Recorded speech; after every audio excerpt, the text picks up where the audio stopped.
അൽകുമാർ ഇവിടെ അഡ്വക്കേറ്റ് ശ്രീകാന്ത് പോലും ED ഒരു ഇമ്പാർഷ്യൽ അന്വേഷണ ഏജൻസി ആണെന്ന് പറയില്ല. ആരെങ്കിലും ED ഇമ്പാർഷ്യൽ അന്വേഷണം ഇനിയും പറഞ്ഞാൽ 6ാം ക്ലാസ്സിൽ പഠിക്കുന്ന കുഞ്ഞു വരച്ച് കിടന്ന് ചിരിക്കും. ഏറ്റവും ഒടുവിൽ വന്ന കണക്കെന്താണ്? മിനിഞ്ഞാന്നാണ് റഹീമിന് ചോദിച്ചത്. 2015 ഏപ്രിൽ മുതൽ 2025 ഫെബ്രുവരി വരെ MP-മാർ, MLA മാർ, രാഷ്ട്രീയ നേതാക്കൾ തുടങ്ങി ED എടുത്ത കേസുകളുടെ എണ്ണം 193.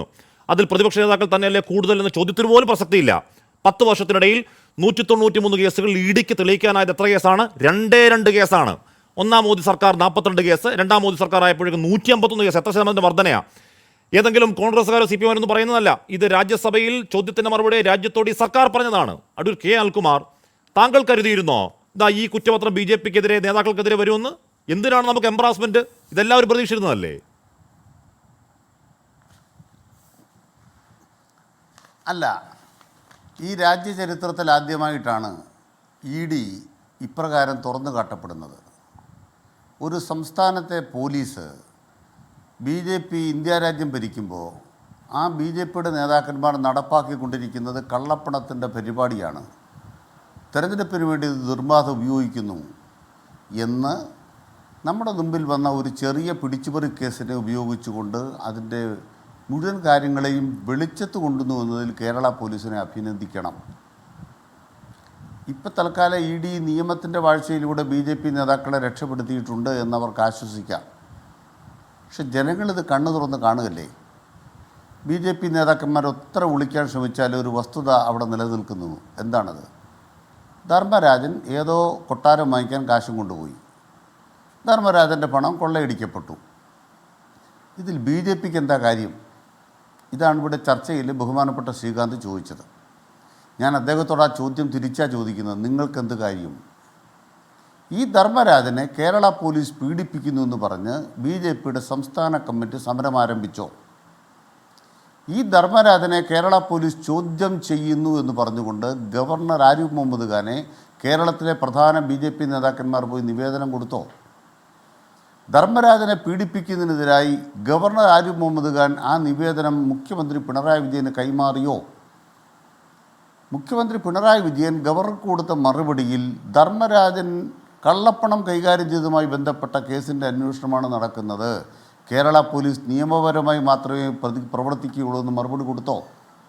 ഗവർണർ ആരിഫ് മുഹമ്മദ് ഖാനെ വെച്ച് വില പറഞ്ഞിട്ടും കേരള പോലീസ് RSSൻ്റെ BJP നേതാക്കന്മാരുടെ തനി സ്വരൂപം പുറത്തു കാട്ടി.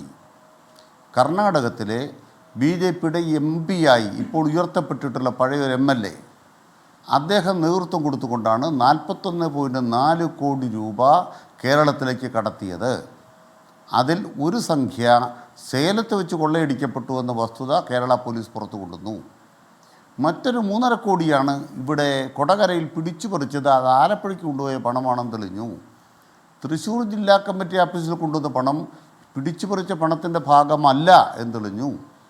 വെറും 25 ലക്ഷം രൂപ നഷ്ടപ്പെട്ടു പോയി എന്ന് പറഞ്ഞ ധർമ്മരാജനെ കൊണ്ട് 41.4 കോടി രൂപയുടെ കണക്ക് പറയിച്ചു എന്ന് മാത്രമല്ല, കൊടകരയിൽ പിടിച്ചു പറിച്ച 3.5 കോടി രൂപയിൽ 1.42 കോടി രൂപ റെഡി ക്യാഷായിട്ടും കുറേ സ്വർണമായിട്ടും പിടിച്ച് കോടതിയിൽ ഹാജരാക്കിയിട്ടുണ്ട്. ഇതെല്ലാം കേരളത്തിലെ ഗവൺമെൻറ്, കേരളത്തിലെ പോലീസ്, ഇന്ത്യ രാജ്യത്തെ സർക്കാരിൻ്റെ BJPയുടെ മുഖത്ത് കൊടുത്ത അടിയാണ്. അതിൽ നിന്നും രക്ഷപ്പെടാൻ, BJPയെ രക്ഷപ്പെടുത്താൻ തരംതാണ രാഷ്ട്രീയ കളിയാണ് ED നടത്തിയത്. മറുഭാഗത്ത് എന്താ ED ചെയ്യുന്നത്? തൃശ്ശൂർ ജില്ലയിലെ തന്നെ ഏറ്റവും പ്രാമാണികനായ, ഏറ്റവും ജനകീയനായ ഒരു MP-യെ നോട്ടീസ് അയച്ചിരിക്കുകയാണ് പലവട്ടം. എത്ര തവണയാണ് നോട്ടീസ് അയച്ചത്? ഈന്തപ്പഴത്തിൻ്റെ മറവിൽ സ്വർണം കടത്തിയെന്ന്, ഖുറാൻ്റെ മറവിൽ കടത്തിയെന്നൊക്കെ എത്രയോ ED കെട്ടുകഥയുണ്ടാക്കി. അവസാനം ഈ സ്വർണം കടത്തിയ ഫൈസൽ ഫരീദിനെ ED പിടിച്ചോ?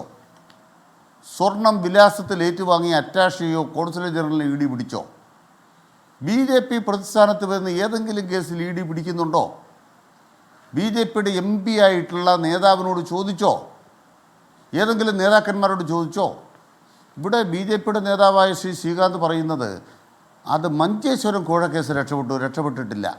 പക്ഷെ തിരിച്ച് ഞാൻ പറയാം കേട്ടോ, മഞ്ചേശ്വരത്ത് മാത്രമല്ല, ബത്തേരി കോഴക്കേസുണ്ട്. CK ജാനുവിനെ പാട്ടിലാക്കാൻ പണം കൊണ്ട് നടന്നപ്പോൾ K. സുരേന്ദ്രൻ്റെ ശബ്ദം നമ്മുടെ ഓഡിയോ ഇല്ലേ? ഈ പണം, കള്ളപ്പണം കൊണ്ടു നടക്കുന്നതിൻ്റെ ബുദ്ധിമുട്ട് K. സുരേന്ദ്രൻ്റെ ശബ്ദത്തിൽ അങ്ങോട്ട് കേൾപ്പിക്കണോ? കള്ളപ്പണം കൊണ്ട് കിടക്കുന്നതിൻ്റെ ബുദ്ധിമുട്ട്. അത് ബത്തേരി കോഴക്കേസാണ്, അത് കോടതിയിൽ കിടക്കുകയാണ്. ഇനി ഇവിടുത്തെ കോഴക്കേസാണെങ്കിൽ, മഞ്ചേശ്വരം കോഴക്കേസാണെങ്കിൽ ഹൈക്കോടതിയിൽ അപ്പീൽ കൊടുത്ത് സ്റ്റേ ചെയ്തിരിക്കുക. അത് വിചാരണ നേരിടേണ്ടി വരും, സുരേന്ദ്ര വിചാരണ നേരിടേണ്ടി വരും. അപ്പോൾ അതിന് മറുപടിയുണ്ട്. അതുകൊണ്ട് പറയാൻ ആഗ്രഹിക്കുന്നത്, BJP എന്ന് പറയുന്ന പാർട്ടി കള്ളപ്പണത്തിൻ്റെ ഇടപാടുകാരാണ്.